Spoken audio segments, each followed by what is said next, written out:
here's today's garden update. And what day is it anyway?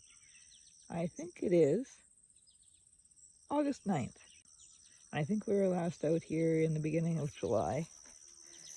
So, time to show you a few things. I forget if I told you I was growing sprouting broccoli. Here it is sprouting. It's turned into a bouquet. And it didn't turn out to be what it said on the package. It's perfectly edible. It's lovely stuff. You can pull off the little buds and eat them up.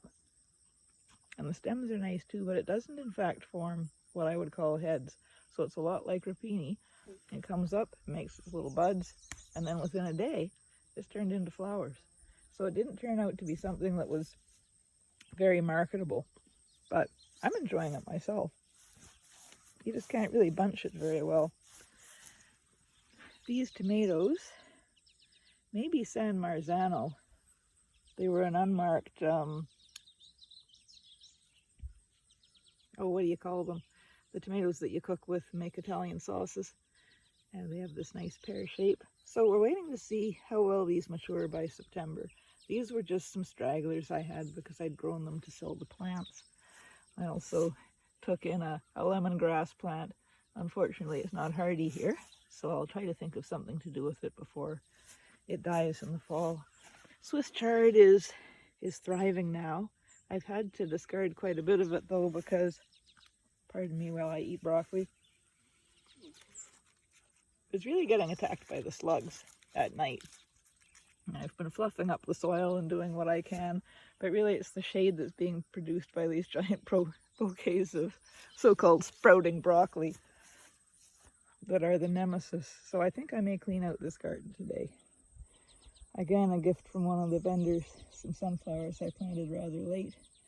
And I think last time we were out here I was lamenting how the deer had eaten all the buds, but they came back and they're doing very well.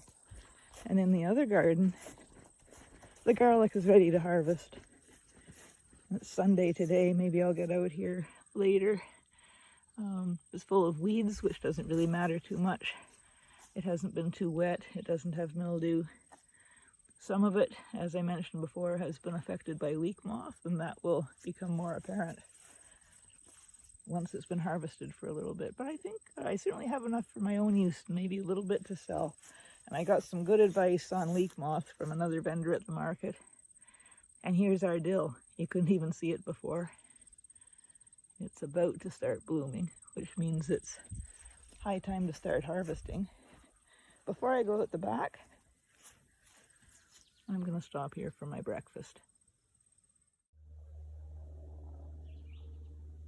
I always think that I'm just going to barrel through the woods without stopping, and then it's so pretty in here I have to stop. So here's, for the record, here's me, and I want to show you my t-shirt. If I can just move down here. This is my Galbraith Farms t-shirt. This is what we called our farm when our whole family farmed in Ontario, and my brother took the name to Michigan, where he farms with his family. So that's a memento and a collector's item, but they are still farming there, and I'm farming up here in Northern Ontario.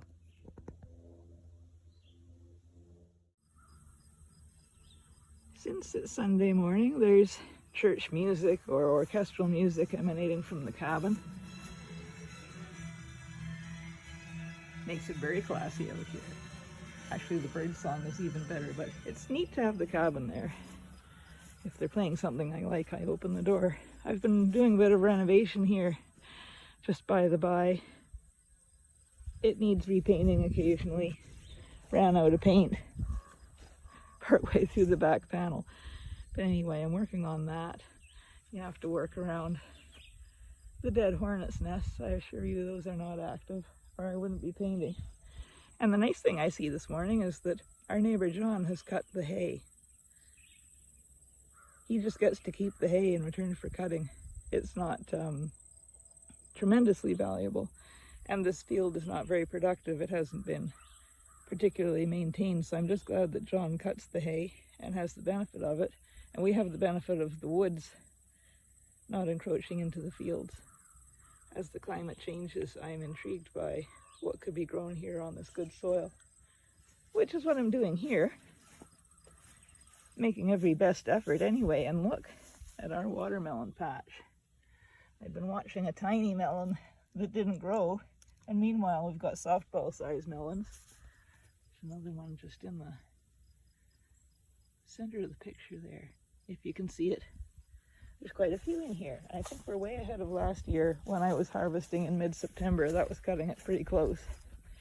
The volunteer sunflowers have popped up all over the garden, which I love. We have pole beans. In the foreground are the potatoes, which have filled in. I was careful this year not to let squash vines drape themselves all over, so hopefully there isn't too much wildlife in there eating the potatoes as we speak. Pole beans are not bearing yet, but they are blossoming to beat the band. The small details are so very pretty. This is where I said I was going to grow, what was it, buckwheat? Obviously I didn't get around to that project. But you can plant buckwheat quite late. Springs up like an army. We've got our carrots. The deer didn't come back after I spread the blood meal, so they've been able to grow their tops again. And the same with the beets. There are beets here that I can start eating immediately, and I may even have some for market. That's been a success. The zucchinis, of course. I have had probably a bushel of zucchinis, maybe more, from these that I've been marketing. There's a new little baby one coming. They push out new zucchinis every day. I have to come out every day. You know how I hate that, coming out to the garden to get the zucchinis.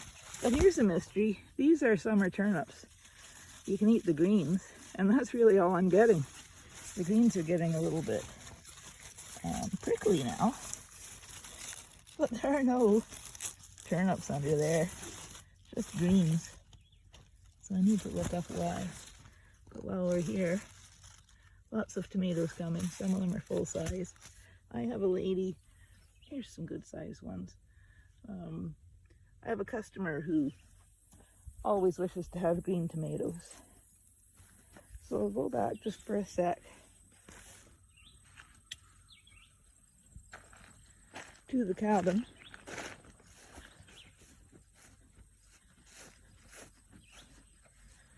Which has its own butterfly visitor. Oh, there he goes.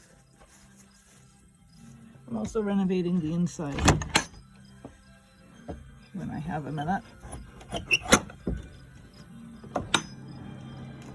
So it's looking a bit messy in here, but I've been painting the floor, accidentally a little bit of the wall. So this is the final finish.